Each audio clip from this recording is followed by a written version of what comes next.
कटोरी सूजी से बहुत ही टेस्टी गुलाब जामुन और बहुत ही आसान तरीके से। एक कटोरी सूजी मिक्सी ग्राइंडर में उसमें जार में ले लिया। अब मैं इसको फाइन पीस लेती हूँ। अब ये देखिए इस तरह का हमने पीस लिया है इसे मिक्सी में। अब हम बनाना शुरू करते हैं। अब मैंने ले लिया एक कढ़ाई, इसमें मैं डाल देती हूँ ये सूजी इस तरह से। और ये बहुत आसान तरीका है और 100% बहुत अच्छे गुलाब जामुन बनके तैयार होंगे। साथ में इसी समय मैं इसमें डाल देती हूँ 1 चम्मच देसी घी।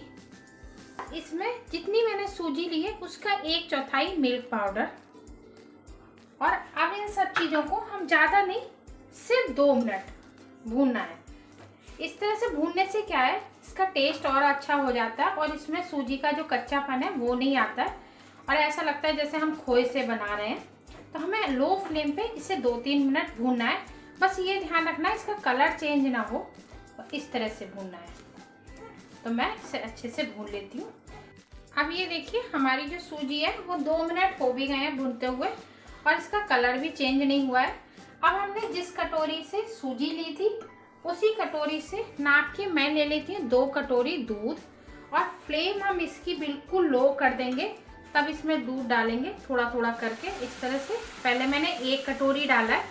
अब मैं इसे अच्छे से कर देती हूँ मिक्स। और अगर आपको दिक्कत हो तो आप इसकी फ्लेम बंद भी कर सकते हैं, ऐसा नहीं है। ये देखो इसे चलाते हम रहेंगे जब तक कि ये सूखा बिल्कुल नहीं हो जाता, इसका डोसा नहीं बन जाता है। नहीं तो इसमें गांठ सी पड़ जाएगी, क्योंकि हमने इसमें दूध भी ऐड करा है ना, मिल्क पाउडर, उसकी वजह से। अब हम क्या करेंगे, 1 कटोरी दूध और ले लेते हैं और उसे भी इसमें डाल देते हैं थोड़ा थोड़ा करके।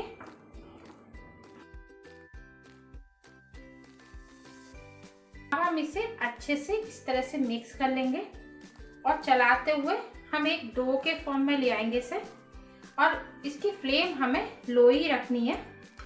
तो मैं इस तरह से चलाते हुए अच्छे से मिक्स कर लेती हूँ। अब ये देखिए धीरे धीरे हमारा जो ये सूजी है गाढ़ी होने लगी है इस तरह से। और ये आपको थोड़ी थोड़ी सी गूठली सी लग रही होगी तो इसकी कोई प्रॉब्लम नहीं है। ये बाद में हम अच्छे से इसे हाथ की मदद से जब इसको गूँथेंगे तो निकल जाएंगी सब। तो मैं इसी तरह से बस थोड़ा सा फ्लेम का ध्यान रखना, ज़्यादा तेज नहीं, क्योंकि फिर वो सूजी ना कच्ची सी रह जाएगी, फिर उसका टेस्ट अजीब सा आएगा। अब ये देखिए हमारा जो सूजी का डो है वो इस तरह से बनना तैयार हो गया है। ये देखिए इस तरह से। और अब हमें जब तक कि ये कढ़ाई नहीं छोड़ देता तब तक हमें इसे पकाना है, बहुत जल्दी पक जाएगा। अब ये सूजी हमारी पैन छोड़ने लगी है। अब हम क्या करते हैं, इसको इस तरह से हो गया है। अब इसे हम गैस इसकी बंद कर देते हैं और ढक के 10 मिनट के लिए छोड़ देते हैं, जो इसकी कढ़ाई की गर्माहट है उसमें हमारी सूजी अच्छे से पक जाए। अब जब तक हमारी सूजी अच्छे से फूल रही है तब तक हम बना देते हैं इसके लिए एक चाशनी। जिस कटोरी से मैंने सूजी ली थी उसी कटोरी से मैं ले लेती हूँ 1.5 कटोरी चीनी, 1 और आधी। और अब इससे मैं 2 कटोरी ले लेती हूँ पानी नाप के इस तरह से। और इसे हमें कोई तार की चाशनी नहीं चाहिए, सिर्फ हमें थोड़ा सा सिरप जैसे रहता है ना गुलाब जामुन को, क्योंकि तार की चाशनी से क्या रहता है वो गुलाब जामुन हमारे ना टाइट से हो जाते हैं। तो हमें बस एक उबाल आ जाए उतना हमें चाहिए इसका। और इसी समय मैं इसमें फ्लेवर के लिए डाल देती हूँ इस तरह से इलायची तोड़ के। और अब हम इसे एक बार पहले मतलब तेज आंच करके चीनी घुल जाए उतना उबाल आने देते हैं। अब ये देखिए हमारी जो चाशनी है इसमें एक उबाल आ गया है। अब हम इसे 5 मिनट के लिए छोड़ देते हैं पकने के लिए, जिससे हमारी चाशनी और अच्छी हो जाए। तो ज़्यादा नहीं, 5 मिनट हमें पकाना है इसे। और अब हम अपनी सूजी चेक कर लेते हैं कि हमारी सूजी कैसी हो गई। हमारी सूजी भी ये देखिए ठंडी हो गई है, थोड़ी हल्की गर्म है, इससे ज़्यादा हमें ठंडी की ज़रूरत नहीं है। ये वाली चम्मच है इससे 3 चम्मच मैदा। इससे क्या है, जो हमारी वो रहती है ना गुलाब जामुन जब हम चाशनी में डालते हैं ऊपर उसकी वो लेयर सी निकल जाती है, तो वो नहीं निकलेगी। 3 चम्मच सिर्फ, ये बहुत ज़रूरी है। और 2 पिंच मैंने इसमें डाला है बेकिंग पाउडर। इससे क्या है हमारे जो गुलाब जामुन रहेंगे उसके अंदर गांठ सी नहीं आएगी, इतना, ये 2 पिंच। अब हम हाथ की मदद से इसको अच्छे से गूंथ लेते हैं, जिससे कि कोई भी गांठ वगैरह ना हो। मैं अच्छे से मिक्स कर लेती हूँ इसे, जैसे हम आटा गूंथते हैं ना उस तरह से। और अब इसमें मैदा डालना बहुत ज़रूरी है, नहीं तो आपने देखा होगा ना जब हम चाशनी में डालते हैं तो ऊपर उसका जो ऊपर का कवर सा वो रहता है ना, जब फ्राई करते हैं वो हट जाता है कवर सा, और वो देखने में फिर गुलाब जामुन हमारे अच्छे भी नहीं लगते। तो मैं इसे अच्छे से गूंथ लेती हूँ। अब ये देखिए हमारा जो ये डो है अच्छे से गूंथ गया है, और मैंने बिल्कुल सब चीज़ें अच्छे से मिक्स कर ली हैं। ये हमें थोड़ा सा ध्यान रखना है, सब चीज़ें अच्छे से मिक्स हो जाए, और इतना सॉफ्ट हमें डो चाहिए इसका। अब हम क्या करेंगे, हाथ पे लगाएंगे थोड़ा सा देसी घी, हल्का सा, और जितने बड़े हमें चाहिए, मैं तो थोड़े बड़े बनाऊंगी क्योंकि मुझे थोड़े बड़े पसंद हैं, तो हम थोड़ा सा साइज बड़ा लेंगे और अच्छे से चिकना कर लेंगे इस तरह से। बस ये ध्यान रखना है जब हम इस तरह से रोल कर, इसे गोल गोल कर रहे हैं ना, तो इसमें क्रैक नहीं आने चाहिए। अगर आपको लग रहा है क्रैक आ रहे हैं तो आप दोबारा से थोड़ा सा गूंथ लें। ये देखिए लग रहा है ना बिल्कुल कितने अच्छे से। इसी तरह से हम बना के तैयार कर लेते हैं सब। अब ये देखिए इस तरह के मैंने ये गुलाब जामुन के बॉल से बना के तैयार कर लिए, और अब हमारी चाशनी वो भी अच्छे से बन के तैयार हो गई है। इसे एक साइड में रख देते हैं। अब हम अपने गुलाब जामुन फ्राई करना शुरू करते हैं। अब कढ़ाई में मैंने घी गर्म होने रख दिया था। अब हम इसमें सबसे पहले एक गुलाब जामुन डाल के देखेंगे कि ये किस तरह से, और इन्हें हमें ना ज़्यादा तेज आंच पे फ्राई नहीं करना है, मीडियम टू लो फ्लेम पे ही इसे फ्राई करना है। अभी मैंने एक इसमें डाला है, और अभी हम इसको टच नहीं करेंगे, पहले थोड़ा सा होने देते हैं, क्योंकि एक से हमें ये आइडिया लग जाएगा कि हमारे सही फ्राई हो रहे हैं नहीं है, फट तो नहीं रहे हैं। तो पहले मैं एक डाल के थोड़ा सा वो कर लेती हूँ, और एक स्पून की मदद से इस तरह से ना इसको, इससे क्या रहता है जो हमारे गुलाब जामुन में कभी कभी आपने देखा ना नीचे तली पे वो जल से जाते हैं तो जलते नहीं है। तो मैं पहले चेक कर लेती हूँ एक, तो मैं पहले इसको चेक कर लेती हूँ, फिर उसके बाद और डालूंगी।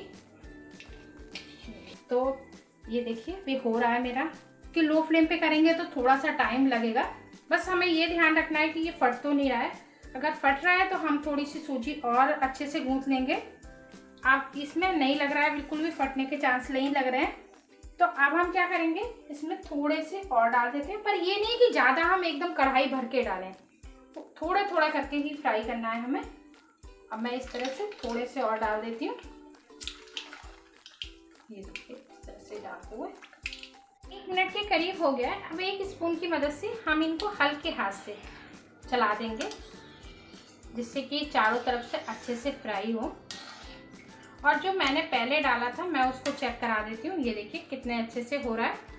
तो इसी तरह से हम लो फ्लेम पे इसे अच्छे से फ्राई करते हैं। अब ये देखिए इस तरह से हम चेक कर लेते हैं कोई हमारा गुलाब जामुन फट तो नहीं रहा है। ये देखिए आपको देखने से पता चल रहा होगा ना चारों तरफ से एक भी हमारा गुलाब जामुन। मैं और दूसरा दिखाती हूँ। ये देखिए बिल्कुल भी नहीं फट रहा है। अब हम इस पर अच्छा सा गोल्डन सा कलर आ जाए तब तक हम इसे अच्छे से फ्राई कर लेते हैं। बस ये थोड़ी सी चीज़ों का ध्यान रखना है। एक तो हमें नाप का ध्यान रखना है, दूसरा जब सूजी हम अच्छे से भूने वो करेंगे तब लो फ्लेम पे ही करें, क्योंकि ज़्यादा तेज आंच पे कुछ भी नहीं करना है हमें। अब मैं इन्हें अच्छे से लो फ्लेम पे फ्राई कर लेती हूँ जब तक कि इस पर जो गुलाब जामुन में कलर आता है ना डार्क ब्राउन सा वो वाला नहीं आता तब तक। अब हम चेक कर लेते हैं कि हमारे गुलाब जामुन कैसे हो गए हैं। ये देखिए मैं पास से दिखाती हूँ कितना अच्छा कलर आया। इससे ज़्यादा डार्क की हमें ज़रूरत नहीं है। अब हम इन्हें निकाल लेते हैं और बाकी सब भी इसी तरह से मैं फ्राई कर लेती हूँ। पर थोड़ा सा ध्यान रखना है। ये देखिए एक एक गुलाब जामुन हमारा कितना परफेक्ट बना है। मैं दिखाती हूँ आपको पास से। लग रहा है ना कितने, बिल्कुल भी आपको पता नहीं चलेगा टेस्ट में भी और देखने में भी कि ये हमने सूजी से तैयार करे हैं। अब हम इसी तरह से बाकी सब फ्राई कर लेते हैं। अब हमारी चाशनी भी ना हल्की गर्म है। अब मेरे ये देखिए गुलाब जामुन इस तरह से बनके तैयार हो गए। अब हम इसमें डाल देते हैं इस तरह से। और अगर आपके पास टाइम है तो आप इसे 4 से 5 घंटे इसमें पड़ा रहने दें। उससे क्या है हमारा जो इसमें चाशनी है ना गुलाब जामुन में अच्छे से आ जाएगी। नहीं तो थोड़ा सा ऊपर से टाइट अंदर से टाइट से रहेंगे तो थोड़ा टाइम चाहिए इसको। अब हम इसे इसी तरह से ढक के छोड़ देते हैं। पूरा कवर वैसे नहीं करना है, किसी प्लेट से जाली वगैरह को ढक दें और इसे छोड़ देते हैं इसी तरह से। लग रहा है आपको कि कितने परफेक्ट बन के तैयार हुए हैं। अब हम इसे अच्छे से होने देते हैं चाशनी में डिप। अब हमारे गुलाब जामुन बन के तैयार हैं। ये देखिए कितने अच्छे लग रहे हैं। लग रहा है ना, बिल्कुल भी नहीं आपको पता चलेगा कि ये सूजी से बने, और जितना आपको देखने में अच्छे लग रहे हैं ना, उससे भी ज़्यादा ये खाने में टेस्टी है। अगर आपको ये रेसिपी थोड़ी सी भी पसंद आती है तो प्लीज़ आप लोगों से रिक्वेस्ट है, मेरी वीडियो को ज़्यादा से ज़्यादा लाइक करें, शेयर करें, कमेंट करें और चैनल को सब्सक्राइब करें।